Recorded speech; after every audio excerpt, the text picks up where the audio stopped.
bola. A Ponte recupera a bola por dentro. Dominou o Hudson pra Gé. Rolou pra Dodô. Vai marcar, bateu no canto. É gol!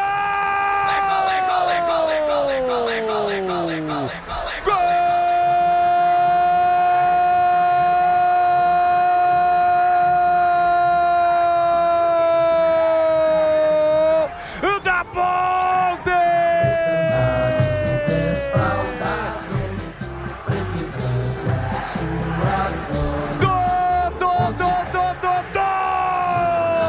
Tem a SAT estampada na camisa!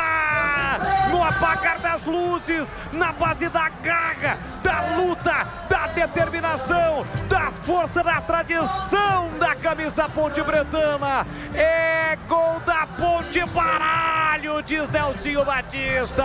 A Ponte empata o jogo nos acréscimos, em um erro grotesco, em um gol doado, em um gol na faixa, no 0800 do Santos para Macaca. A Ponte rouba a bola chega para Gé, Gé para Hudson, Hudson rola para Dodô, de frente pro gol na entrada da grande área. Uma bomba com o pé direito para empatar o jogo. A Ponte com 10 desde o primeiro tempo, um jogo que parecia perdido, mas a Ponte vai buscar o empate com Dodô. Pula, pula, pula, pula, pula, pula mais forte, sai do chão e vibra a macacada.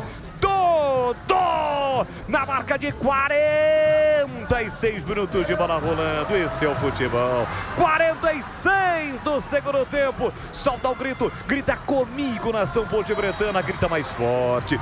Tá registrado na Vila. Olha lá o povo festejando, olha a galera ponte-bretana vibrando, porque balançou a rede. É gol da Macaca, é gol da superação, o gol é de Dodô. A Ponte empata o jogo, 2 para Macaca, 2 para o Santos. Gabriel Brazão, não chora não, goleirão, a bola dorme no fundo da sua rede. O detalhe do gol, Heitor Fredo. Se no primeiro tempo a Ponte sofreu com a marcação alta do Santos, dessa vez o veneno foi do outro lado, a pressão funcionou.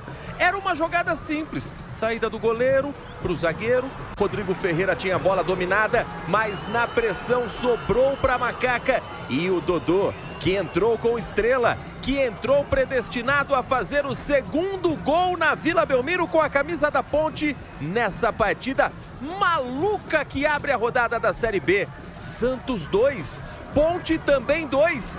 E ainda tem bola para rolar, Boli. Vamos até 51, agora é para segurar o resultado. João Timite empurrou, curtinho para Biriarce, de primeira bola chegou no Guilherme, Guilherme recolhe, domina, encara a marcação do Igor, deixou para Biriarce, fez